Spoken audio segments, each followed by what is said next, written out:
Hi, ഞാൻ doctor പ്രിയ, Q1 health കെയറിലെ homoeopathic ഫിസിഷ്യനാണ്. നമ്മുടെ ക്ലിനിക്കിലൊക്കെ ചില പേഷ്യൻസ് വരാറുണ്ട്. ബി.പിക്ക് കണ്ടിന്യൂസ് ആയിട്ട് മരുന്ന് കഴിക്കുന്നുണ്ട്, പക്ഷേ ബി.പി കൺട്രോൾ ആവുന്നില്ല.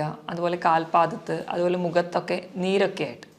ഇതൊക്കെ ഒരു പരിധിവരെ വൃക്കകൾക്കുള്ള രോഗങ്ങൾക്കുണ്ടാവാം.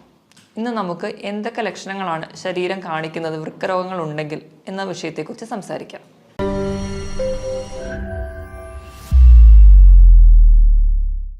നമ്മുടെ ശരീരത്തിൽ ഒരു ജോഡി വൃക്കകളാണുള്ളത്. നമ്മുടെ നട്ടലിനെ രണ്ട് വശത്തായിട്ട് സ്ഥിതി ചെയ്യുന്നു. 150 ഗ്രാം ഭാരമാണ് ഇതിനുള്ളത്. നമ്മുടെ ശരീരത്തിലെ മാലിന്യങ്ങളെയൊക്കെ മൂത്രത്തിലൂടെ പുറന്തള്ളലാണ് പ്രധാന ഫംഗ്ഷൻ. ഇതിനായിട്ട് ഒരു മിനിറ്റിൽ ഏകദേശം 1.25 ലിറ്റർ രക്തം ശുദ്ധീകരിക്കപ്പെടുന്നു.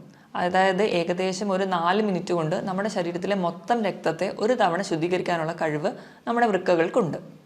ഈ മാലിന്യങ്ങളെ പുറന്തള്ളുന്നതിന് പുറമെ നമ്മുടെ ശരീരത്തിലെ ലവണങ്ങളെയും അല്ലെങ്കിൽ മറ്റ് ധാതുക്കളുടെ ലെവലൊക്കെ മെയിൻറ്റെയിൻ ചെയ്യാനും, അതുപോലെ നമ്മുടെ വൈറ്റമിൻ ഡി, നമ്മുടെ എല്ലുകൾക്കും പല്ലുകൾക്കൊക്കെ ബലം നൽകുന്ന വൈറ്റമിൻ ഡിയുടെ ആക്റ്റീവ് ഫോമിൽ എത്തിക്കാനും, അതുപോലെ തന്നെ നമ്മുടെ ചുവന്ന രക്താണുക്കളെ ഉൽപ്പാദിപ്പിക്കാൻ വേണ്ടിയിട്ടുള്ള എറിത്രോപോയിറ്റിൻ എന്ന് പറയുന്ന ഹോർമോൺ ഉൽപ്പാദിപ്പിക്കാനും ഒക്കെ നമുക്ക് വൃക്കകളുടെ സഹായം ആവശ്യമാണ്. ഇതോടൊപ്പം തന്നെ നമ്മുടെ ബി.പി കൺട്രോൾ ചെയ്യുന്ന ഫംഗ്ഷനും വൃക്കകൾ ചെയ്യുന്നുണ്ട്. ഈ വൃക്കകളുടെ പൂർണ്ണമായ സ്തംഭനം നമ്മൾ പ്രധാനമായിട്ടും രണ്ടായിട്ട് തരംതിരിച്ചിട്ടുണ്ട്. അതിൽ ഫസ്റ്റ് വണ്ണാണ് അക്യൂട്ട് അല്ലെങ്കിൽ താൽക്കാലികമായിട്ടുള്ള സ്തംഭനം. ഇത് എന്തുകൊണ്ടൊക്കെ ഉണ്ടാവുന്നു നോക്കാം. പ്രധാനമായും എന്തെങ്കിലും അണുബാധകളൊക്കെ ഉണ്ടാകുമ്പോഴാണ് അക്യൂട്ടായിട്ട് കിഡ്നി ഫെയിലിയർ വരിക. മെയിൻലി മലേറിയ അല്ലെങ്കിൽ എലിപ്പനി, ഡെങ്കിപ്പനി തുടങ്ങിയ അസുഖങ്ങൾക്ക് ശേഷം നമുക്ക് കിഡ്നി ഫെയിലിയറുകൾ വരാം. അത് ഒരു താൽക്കാലികമാണ്, പെട്ടെന്നുണ്ടാകുന്ന കുറച്ച് ദിവസങ്ങൾ കൊണ്ടുണ്ടാകുന്ന ഒരു കണ്ടീഷനാണ് അക്യൂട്ട് റീനൽ ഫെയിലിയർ. ഇത് നമുക്ക് പെട്ടെന്നുണ്ടാകുന്ന ചികിത്സകളിലൂടെയൊക്കെ നമുക്ക് കിഡ്നിയെ പഴയ ഫംഗ്ഷനിലോട്ട് തിരിച്ചെത്തിക്കാൻ പറ്റും. ഇനി നമുക്ക് രണ്ടാമതായി കാണുന്നതാണ് ക്രോണിക് റീനൽ ഫെയിലിയർ അല്ലെങ്കിൽ സ്ഥിരമായിട്ടുള്ള കിഡ്നി ഫെയിലിയറുകൾ. അതെന്തുകൊണ്ടൊക്കെ ഉണ്ടാകുന്നതെന്ന് നോക്കാം.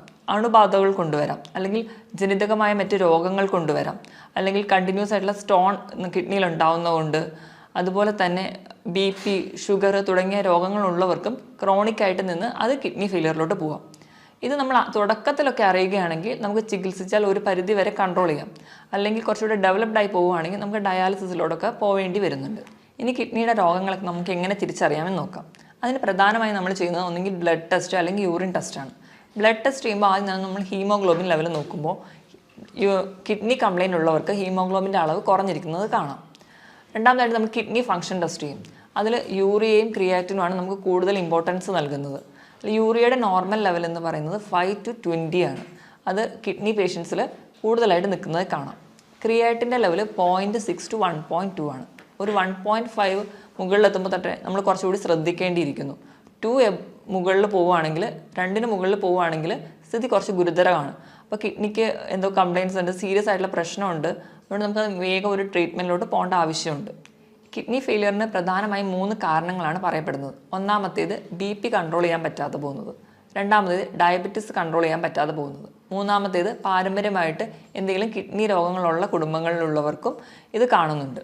ഇനി നമ്മുടെ കിഡ്നിക്ക് എന്തെങ്കിലും രോഗങ്ങളൊക്കെ ബാധിച്ചിട്ടുണ്ടെങ്കിൽ, അല്ലെങ്കിൽ ക്രോണിക് കിഡ്നി ഫെയിലിയറിലോട്ടൊക്കെ പോകുമ്പോഴേക്കും നമ്മുടെ ശരീരം പല ലക്ഷണങ്ങൾ കാണിക്കും. ഇതെന്തൊക്കെയാണ് ഈ അടയാളങ്ങളെന്ന് നമുക്ക് നോക്കാം. ഇതിൽ ഒന്നാമത്തേതാണ് അമിതമായ ക്ഷീണം.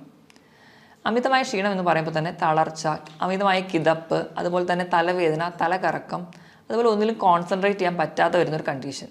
ഇതിന് പ്രധാന കാരണം നമ്മുടെ ശരീരത്തിൽ യൂറിയയുടെ അളവ് കൂടുതലായി നിൽക്കുന്നത് കൊണ്ടാണ്. ഇതോടൊപ്പം തന്നെ നമ്മുടെ രക്തത്തിൽ HBയുടെ അളവ് കുറയുന്നത് കൊണ്ട് നമുക്ക് വിളർച്ച ഉണ്ടാകുന്നതായും കാണാം. ഇനി രണ്ടാമത്തെ ലക്ഷണമാണ് ഉറക്കക്കുറവ്. നമുക്ക് നല്ല ക്ഷീണം ഉണ്ടെങ്കിലും നമുക്ക് ഒരു ഡീപ്പ് സ്ലീപ്പ് കിട്ടത്തില്ല, ഒരു മയക്കം മാത്രമേ ഉണ്ടാവുള്ളൂ. ഇപ്പോൾ ഉറങ്ങുകയാണെങ്കിൽ തന്നെ കൂർക്കം വലി ഉണ്ടാവുന്നതായി കാണാം. അതുപോലെ തന്നെ നമ്മുടെ അടുത്ത് കിടക്കുന്ന ആൾക്ക് നമ്മുടെ മൂക്കിൽ നിന്ന് വരുന്ന ശ്വാസത്തിന് ഒരു മൂത്രത്തിൻ്റെ ഗന്ധം അനുഭവപ്പെടുന്നതായി കാണാം. ഇതിന് കാരണവും നമ്മുടെ രക്തത്തിൽ യൂറിയയുടെ അളവ് കൂടുതലായി നിൽക്കുന്നത് കൊണ്ടാണ്. മൂന്നാമത് നമ്മുടെ ശരീരം കാണിക്കുന്ന ഒരു ലക്ഷണമാണ് സ്കിന്നിനുണ്ടാവുന്ന ചേഞ്ചസ്. സ്കിന്നിന് പ്രത്യേകിച്ച് ഒരു കോസ് ഒന്നും ഇല്ലാതെ സ്കിന്നിന് ഭയങ്കരമായിട്ട് ചൊറിച്ചിൽ വരാം. പ്രധാനമായും നമ്മുടെ കാൽമുട്ടിന് താഴെയുള്ള ഭാഗത്താണ് ചൊറിച്ചിൽ കാണാറ്. ഇപ്പോൾ ഡയബറ്റീസും കൂടെയുള്ള കിഡ്നി പേഷ്യൻസിനാണെങ്കിൽ ഇതിൽ കാലിൻ്റെ ആ ഭാഗത്ത് കറുത്ത നിറം കൂടി കാണാം. ഇതിന് കാരണം മൂത്രത്തിലൂടെ നമ്മുടെ പോയിസണസ് ആയിട്ടുള്ള സബ്സ്റ്റൻസ് ഒന്നും പുറന്തള്ളാതെ അത് നമ്മുടെ രക്തത്തിലായി തന്നെ നിൽക്കുന്നത് കൊണ്ടാണ് ഇങ്ങനെ ചൊറിച്ചിലും അതുപോലെ ഈ കറുത്ത നിറമൊക്കെ കാണുന്നത്. നാലാമതായി ശരീരം കാണിക്കുന്ന ഒരു ലക്ഷണമാണ് ഇടയ്ക്കിടയ്ക്ക് മൂത്രം ഒഴിക്കാനുള്ള ഒരു ടെൻഡൻസി. പക്ഷേ നമുക്ക് മൂത്രം ഒഴിക്കാനൊക്കെ പോയി ഇരുന്നാലും മൂത്രം പോകത്തില്ല. ആ ഒരു ടെൻഡൻസി മാത്രമേ കാണിക്കുള്ളൂ. ഇത് കൂടുതലായും കാണുന്നത് രാത്രി സമയത്താണ്. അഞ്ചാമതായി കാണുന്ന ഒരു ഫീച്ചറാണ് മൂത്രത്തിൽ കലക്കലായിട്ട് കാണുന്നത്. അതായത് നമ്മുടെ മൂത്രത്തിൽ ബ്ലഡ് കൂടി മിക്സ് ചെയ്തിട്ട് പോകും. ചിലപ്പോൾ മൂത്രം ഒഴിക്കുന്നതിൻ്റെ തുടക്കത്തിൽ കുറച്ച് ബ്ലഡ് പോകും, അത് കഴിഞ്ഞിട്ടായിരിക്കും മൂത്രം പോകുന്നത്. അല്ലെങ്കിൽ ഒരു കലങ്ങിയ സ്റ്റേറ്റിലായിരിക്കും കാണുക. നമ്മൾ ചെളി വെള്ളത്തിൽ കുഴച്ച പോലെ ഒരു കലങ്ങിയ അവസ്ഥയിൽ ആണ് യൂറിൻ പോവാറ്. നമ്മൾ എത്ര വെള്ളം കുടിച്ചാലും ഇതൊരു കലക്കലായി തന്നെ തുടരുന്നെങ്കിൽ അതെന്തെങ്കിലും ഒരു കിഡ്നി ഡിസീസ് ഉള്ളവരിലാണ് കൂടുതലായും കാണുന്നത്. ആറാമതായി കാണുന്ന ഒരു ഫീച്ചറാണ് മൂത്രത്തിൽ പതയായിട്ട് കാണുന്നത്. അത് നമ്മുടെ മുട്ടയുടെ വെള്ളയൊക്കെ എടുത്ത് അടിച്ച് പതപ്പിച്ച് കഴിഞ്ഞാൽ നമ്മുടെ പാത്രത്തിൻ്റെ സൈഡിൽ ഇങ്ങനെ കുമിള പോലെ പറ്റി പിടിച്ചിരിക്കുന്നില്ലേ, ആ ഒരു സ്റ്റേറ്റിൽ നമ്മുടെ മൂത്രം പോകുമ്പോൾ കാണാൻ പറ്റും. അതുപോലെ കുമിളകളൊന്നും പൊട്ടാതെ പതയായിട്ട് തന്നെ നിൽക്കുന്നുണ്ടെങ്കിൽ അതും ഒരു കിഡ്നി ഡിസീസിനുള്ള ഒരു അടയാളമായിട്ട് കാണുന്നു. ഇനി ഏഴാമതായി ശരീരം കാണിക്കുന്ന ഒരു ലക്ഷണമാണ് കണ്ണിന് ചുറ്റുമുള്ള തടിപ്പ്, അല്ലെങ്കിൽ നമ്മൾ അതിനെ പഫിനെസ് എന്ന് പറയും. ഇതിന് പ്രധാന കാരണം എന്ന് വെച്ച് കഴിഞ്ഞാൽ നമ്മുടെ ശരീരത്തിന് ആവശ്യമായിട്ടുള്ള പ്രോട്ടീനുകൾ കിഡ്നി വഴി പുറന്തള്ളുകയും അതിന് പകരം പോയിസണസ് ആയിട്ടുള്ള സബ്സ്റ്റൻസ് രക്തത്തിൽ അടിയുന്നതും കൊണ്ടാണ്. നമ്മൾ കിഡ്നി വഴി നമ്മുടെ ശരീരത്തിന് ആവശ്യമുള്ള പ്രോട്ടീൻ പോകുന്നതിനോടൊപ്പം തന്നെ നമ്മുടെ മസിലുകളിലുള്ള പ്രോട്ടീനും അവ പുറന്തള്ളുന്നു. അപ്പോൾ നമ്മുടെ മസിൽസൊക്കെ കുറച്ചുകൂടെ വീക്കാവും. അതുപോലെ കിഡ്നി പേഷ്യൻസൊക്കെ ഇങ്ങനെ മെലിഞ്ഞ് വരുന്നതായിട്ട് നമുക്ക് കാണാം. ഇനി എട്ടാമതായിട്ട് ശരീരം കാണിക്കുന്ന ഒരു ഫീച്ചറാണ് കാൽപാദത്തിലൊക്കെ നീരുണ്ടാവുന്നത്.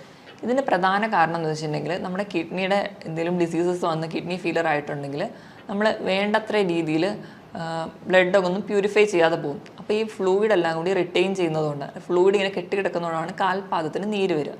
പല കാരണങ്ങൾ കൊണ്ട് നമുക്ക് കാലിലൊക്കെ നീര് വരാം. ചില സന്ധിവാതങ്ങൾ കൊണ്ടുവരാം, അല്ലെങ്കിൽ യൂറിക് ആസിഡിൻ്റെ പ്രശ്നം കൊണ്ടൊക്കെ വരാം. പക്ഷേ ഈ നീരും നമ്മുടെ കിഡ്നി ഡിസീസിനുള്ള നീരും രണ്ടും രണ്ടായിരിക്കും. നമ്മൾ ചിലപ്പോൾ കാല് തൂക്കിയിടുമ്പോഴേക്കും ഈ കിഡ്നി ഡിസീസ് ഉള്ളവർക്ക് നീര് പെട്ടെന്ന് വരുന്നത് കാണാം. അതുപോലെ തന്നെ നമ്മൾ കാല് പൊക്കി വെച്ചതുകൊണ്ട് ഈ നീര് പെട്ടെന്ന് കുറയുന്നതായിട്ട് കാണാൻ പറ്റില്ല. ഇത് തന്നെ വെച്ച് നമുക്ക് ഡിഫറൻഷ്യേറ്റ് ചെയ്യാം, ഇത് കിഡ്നി ഡിസീസസ് കൊണ്ടാണോ അതോ മറ്റ് സന്ധി രോഗങ്ങൾ കൊണ്ടാണോ ഉണ്ടാവുന്നതെന്ന്. ഒമ്പതാമതായി ശരീരം കാണിക്കുന്ന ഒരു ലക്ഷണമാണ് വിശപ്പില്ലായ്മ. നമ്മൾ എത്ര പട്ടിണി കിടന്നാലും നമുക്ക് പ്രത്യേകിച്ച് ഒരു വിശപ്പൊന്നും തോന്നത്തില്ല. അതുപോലെ തന്നെ മറ്റു ചിലർക്കാണെങ്കിൽ ഭക്ഷണം കാണുമ്പോൾ അല്ലെങ്കിൽ ഭക്ഷണത്തിൻ്റെ സ്മെല്ലടിക്കുമ്പോഴേക്കും ഓക്കാനോ ഉണ്ടാവും. ഇതിന് കാരണവും നമുക്ക് ശരീരത്തിലെ യൂറിയയുടെ അളവ് കൂടുമ്പോൾ അത് കിഡ്നിക്ക് മുകളിൽ കരളിനെയും ബാധിക്കുന്നു. അതുവഴിയാണ് നമുക്ക് വിശപ്പില്ലായ്മ ഉണ്ടാവാനുള്ള ഒരു കാരണം. ഇനി അവസാനത്തെ ലക്ഷണമാണ് മസിൽ ക്രാംസ്, അല്ലെങ്കിൽ മസിൽസിൻ്റെ കോച്ചിപ്പിടുത്തം. ഇതിന് കാരണം നമ്മുടെ കിഡ്നി വഴി കാൽസ്യത്തിന് കൂടുതലായിട്ട് പുറന്തള്ളുകയും അതുപോലെ പൊട്ടാസ്യം രക്തത്തിൽ കൂടുന്നതും കൊണ്ടാണ് നമുക്ക് കോച്ചിപ്പിടുത്തമൊക്കെ ഉണ്ടാവുന്നത്. ഈ മുകളിൽ പറഞ്ഞ 10 ലക്ഷണങ്ങളിൽ 3 മുതൽ 4 ലക്ഷണങ്ങൾ തുടർച്ചയായിട്ട് ഒരു രോഗിയിൽ തന്നെ കാണുന്നുണ്ടെങ്കിൽ നമ്മളത് ശ്രദ്ധിക്കേണ്ടതാണ്. എത്രയും പെട്ടെന്ന് ഒരു ഡോക്ടറെ കാണിക്കേണ്ടതാണ്. അപ്പോൾ തന്നെ നമ്മൾ യൂറിനും അതുപോലെ ബ്ലഡൊക്കെ ടെസ്റ്റ് ചെയ്ത് കിഡ്നി ഡിസീസ് ഇല്ല എന്ന് ഉറപ്പ് വരുത്തേണ്ടതാണ്. ഇനിയിപ്പോൾ BP അല്ലെങ്കിൽ ഷുഗറോ ഒക്കെയുള്ള രോഗികൾ, അല്ലെങ്കിൽ പാരമ്പര്യമായിട്ട് ഇങ്ങനത്തെ കിഡ്നി ഡിസീസ് ഉള്ളവരാണെങ്കിൽ ഇതിലൊരു 2 ലക്ഷണങ്ങൾ കുറച്ച് കാലമായിട്ട് നിൽക്കുന്നുണ്ടെങ്കിൽ എത്രയും പെട്ടെന്ന് ഒരു ഫിസിഷ്യനെ കാണേണ്ടതാണ്.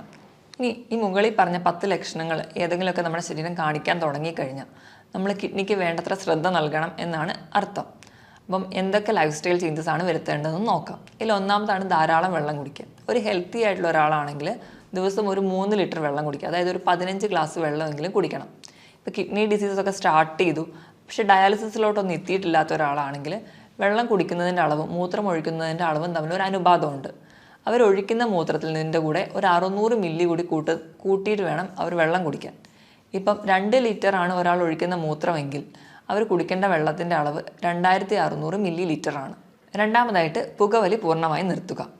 അതിന് ഒന്നാമത്തെ പറയുന്ന കാരണം എന്ന് വെച്ചിട്ടുണ്ടെങ്കിൽ നമ്മൾ പുകവലി ഉള്ളവരിൽ ഓക്സിജൻ ക്യാരിയിങ് കപ്പാസിറ്റി, ഓക്സിജൻ്റെ അളവ് കുറയുന്നതായിട്ട് കാണാം. രണ്ടാമതായിട്ട് പുകവലി മൂലം ഉണ്ടാകുന്ന കെമിക്കൽസ് നമ്മുടെ രക്തക്കൊള്ളുകൾ അടിയുകയും അത് നമ്മുടെ ചെറിയ രക്തക്കൊള്ളുകൾക്ക് നാശം ഉണ്ടാക്കുകയും ചെയ്യുന്നു. ഇതുവഴി നമ്മുടെ വൃക്കകൾക്കുള്ള രക്തയോട്ടം കുറയ്ക്കുകയും ചെയ്യുന്നുണ്ട്. അതുപോലെ തന്നെ ഈ പുകവലി ഉള്ളവരിലാണ് കൂടുതലായിട്ടും ഇപ്പോൾ കിഡ്നി ക്യാൻസേഴ്സും അല്ലെങ്കിൽ മറ്റ് ഗ്രോത്തുകളും കിഡ്നിയിൽ ഉണ്ടാകുന്നത് കൂടുതലായി കാണുന്നത് പുകവലി ഉള്ളവരിലാണ്. മൂന്നാമതായിട്ട് മദ്യപാനം, അതുപോലെ തന്നെ പ്രിസർവേറ്റീവ്സ് ആഡ് ചെയ്തിട്ടുള്ള ഡ്രിങ്ക്സും സോഫ്റ്റ് ഡ്രിങ്ക്സൊക്കെ പൂർണ്ണമായും നിർത്തുക. ഈ മദ്യപാനം ഒക്കെ ഉള്ളവരിൽ ഇലക്ട്രോലൈറ്റ് ബാലൻസ്, അതായത് നമ്മുടെ ധാതുക്കളുടെയും ലവണങ്ങളുടെയൊക്കെ ബാലൻസ് പ്രോപ്പറായിട്ട് കാണില്ല. അതുപോലെ തന്നെ ശരീരത്തിന് വേണ്ട ആവശ്യമായിട്ടുള്ള വെള്ളം ഈ മദ്യപാനികളിൽ കുറവായിട്ട് കാണാം. അവർക്ക് ഡീഹൈഡ്രേഷൻ കൂടുതലായിട്ട് കാണുന്നുണ്ട്. നാലാമതായിട്ട് അമിതവണ്ണം, ഓവർ വെയിറ്റ് ഒക്കെ ഉണ്ടെങ്കിൽ അത് മാക്സിമം കൺട്രോൾ ചെയ്യാൻ ശ്രദ്ധിക്കണം. അമിതവണ്ണമുള്ളവർക്കൊക്കെ വൃക്കയിലെ മുകളിൽ ഉണ്ടാകുന്ന ഓവർലോഡ് അല്ലെങ്കിൽ പ്രഷർ കൂടുതലാണ്. അത് നമ്മുടെ വൃക്കകൾക്ക് പെട്ടെന്ന് രോഗങ്ങൾ ഉണ്ടാവാനുള്ള കാരണമാകുന്നു. അതുകൊണ്ട് തന്നെ അമിതവണ്ണം ഉള്ളവരാണെങ്കിൽ അത് കൺട്രോൾ ചെയ്യാൻ ശ്രദ്ധിക്കുക. അതിനായിട്ട് കൃത്യമായിട്ട് വ്യായാമം ചെയ്യുക. ആഴ്ചയിൽ 5 ദിവസമെങ്കിലും കഴിയുന്നൊരു 45 മിനിറ്റ് മുതൽ 1 മണിക്കൂർ വരെ ചെറിയ തോതിലുള്ള വ്യായാമങ്ങൾ, രാവിലെ എണീറ്റ് നിരപ്പായ സ്ഥലത്തൂടെ നടക്കുക, അതായത് പറ്റുന്ന രീതിയിലുള്ള എക്സസൈസുകളൊക്കെ ചെയ്യുക. ഇത് നമ്മുടെ ശരീരം കുറച്ചുകൂടി ഹെൽത്തി ആയിട്ട് നിൽക്കും. അതുപോലെ തന്നെ വണ്ണം കുറയ്ക്കാം, ബിപിയും ഷുഗറും ഒക്കെ കൺട്രോൾ ചെയ്യാൻ പറ്റും. അതുപോലെ തന്നെ എല്ലാ ഭാഗത്തേക്കുള്ള ബ്ലഡ് സപ്ലൈ പ്രോപ്പറായിട്ട് നടത്താനും വ്യായാമത്തിന് സഹായിക്കും. ഇനി ആറാമതായിട്ട് നമുക്ക് ചെയ്യാൻ പറ്റുന്നൊരു കാര്യമാണ്, നമുക്ക് BP ഉണ്ടെങ്കിൽ, അതായത് രക്തസമ്മർദ്ദമോ അതുപോലെ ഷുഗറൊക്കെ ഉള്ളവരാണെങ്കിൽ അത് കൺട്രോൾ ചെയ്യാൻ ശ്രദ്ധിക്കുക. നമ്മുടെ ഭക്ഷണത്തിലൂടെ കൺട്രോൾ ചെയ്യുക. അപ്പോൾ എന്തെങ്കിലും മെഡിസിൻസ് ഒക്കെ എടുക്കുകയാണെങ്കിൽ കൃത്യസമയം തന്നെ മെഡിസിൻ കഴിക്കാൻ വേണ്ടി ശ്രദ്ധിക്കുക. അതുവഴി നമുക്കൊരു പരിധി വരെ കിഡ്നി ഡിസീസിലോടൊന്നും എത്താതെ നമ്മുടെ ശരീരത്തിനെ പ്രൊട്ടക്റ്റ് ചെയ്യാൻ പറ്റും. അടുത്തതായിട്ട് ചിലരൊക്കെ ആണെങ്കിൽ നമുക്ക് ചെറിയ വേദനകളോ ഒക്കെ വരുമ്പോൾ തന്നെ ഡോക്ടറൊന്നും കാണാതെ സ്വന്തമായിട്ട് മെഡിസിൻസ്, അതായത് പെയിൻ കില്ലേഴ്സൊക്കെ കഴിക്കുന്നവരിൽ കിഡ്നി ഡിസീസസ് കൂടുതലായി കാണുന്നുണ്ട്. അതുകൊണ്ട് തന്നെ നമ്മൾ മാക്സിമം സ്വന്തം ചികിത്സിക്കാതെ ഒരു ഡോക്ടറെ എപ്പോഴും കൺസൾട്ട് ചെയ്യാൻ ശ്രദ്ധിക്കുക. ഇനി ലാസ്റ്റായിട്ട് നമുക്ക് ഫുഡിൽ എന്തൊക്കെ ചേഞ്ചസ് വരുത്തണം നോക്കാം. നമ്മൾ നോർമലി ഹെൽത്തി ആയിരിക്കുമ്പോൾ കഴിക്കുന്ന ഒരു ഫുഡിൽ 4ൽ 1 ഭാഗം മാത്രമേ നമുക്കിപ്പോൾ ഒരു കിഡ്നി ഡിസീസ് ഉണ്ടെങ്കിൽ കഴിക്കാൻ പാടുള്ളൂ. അതുപോലെ തന്നെ നമുക്ക് പ്രോട്ടീൻ, നോർമലി ഹെൽത്തി ആയിട്ടുള്ള ഒരാളാണെങ്കിൽ 1 കിലോ ആണ് നമ്മുടെ ബോഡി വെയിറ്റെങ്കിൽ അതിനനുസരിച്ച് 1 ഗ്രാം പ്രോട്ടീനാണ് കഴിക്കേണ്ടത്. അതായത് 80 കിലോ ഉള്ള ഒരാളാണെങ്കിൽ ഒരു ദിവസം 80 ഗ്രാം പ്രോട്ടീൻ കഴിക്കണം എന്നാണ് നോർമലി പറയാറ്. പക്ഷേ ഒരു കിഡ്നി പേഷ്യൻസ് ആണെങ്കിൽ 1 കിലോ ബോഡി വെയ്റ്റിന് 0.8 ഗ്രാം മാത്രമേ പ്രോട്ടീൻ കഴിക്കാവൂ. അതായത് ഒരു 70 കിലോ ഉള്ള ഒരാളാണെങ്കിൽ 40 ഗ്രാം പ്രോട്ടീൻ മാത്രമേ ഒരു ദിവസം കഴിക്കാൻ പാടുള്ളൂ. പ്രോട്ടീൻ കഴിക്കുമ്പോൾ തന്നെ നമ്മൾ റെഡ് മീറ്റ് പൂർണ്ണമായും ഒഴിവാക്കുക. റെഡ് മീറ്റ് എന്ന് പറയുമ്പോൾ പോത്തിറച്ചി, താറാവിറച്ചി ഇതൊക്കെ പൂർണ്ണമായും ഒഴിവാക്കുക. അതിന് പകരം വെജിറ്റബിൾ പ്രോട്ടീൻസ് കൂടുതലായി കഴിക്കുക. വെജിറ്റബിൾ പ്രോട്ടീൻസിൽ വരുന്നതാണ് പനീർ, കൂണ്, പയർ, കടല, പരിപ്പ് തുടങ്ങിയ ധാന്യങ്ങളും. രണ്ടാമതായിട്ട് നമ്മൾ കൊഴുപ്പ് കഴിക്കേണ്ട അളവാണെങ്കിൽ, കൊഴുപ്പെന്ന് പറയുമ്പോൾ നമ്മുടെ ഫാറ്റ്, അത് നമുക്ക് പല രീതിയിൽ കിട്ടും. നമുക്ക് മുട്ടയുടെ മഞ്ഞയിൽ നിന്ന് കിട്ടാം, മീൻ കഴിക്കുന്ന വഴി കിട്ടാം, നമ്മൾ ഉപയോഗിക്കുന്ന എണ്ണ, നെയ്യ് ഇതിൽ നിന്നൊക്കെ നമുക്ക് കൊഴുപ്പ് കിട്ടും. ഒരു ദിവസം ഒരു ഹെൽത്തി ആയിട്ടുള്ള ഒരാളാണെങ്കിൽ ഒരു 50 ഗ്രാം മാത്രമേ കൊഴുപ്പ് കഴിക്കാൻ പാടുള്ളൂ. പക്ഷേ ഒരു കിഡ്നി ഡിസീസ് ഉള്ള ഒരാളാണെങ്കിൽ അതിൻ്റെ പകുതി മാത്രമേ ഒരു ദിവസം കൺസീവ് ചെയ്യാൻ പാടുള്ളൂ. ഇനി ലാസ്റ്റായിട്ട് ലവണങ്ങൾ എന്ന് പറയുമ്പോൾ സോഡിയം ഉണ്ട്, പൊട്ടാസ്യം, കാൽസ്യം, ഫോസ്ഫറസ് ഒക്കെ ഉണ്ട്. ഇതിൻ്റെ ലെവൽ എങ്ങനെ മെയിൻറ്റെയിൻ ചെയ്യാം? കൂടുതലായിട്ടും ഈ ലവണങ്ങളൊക്കെ ഉള്ളത് നമ്മുടെ പച്ചക്കറികളിലാണ്.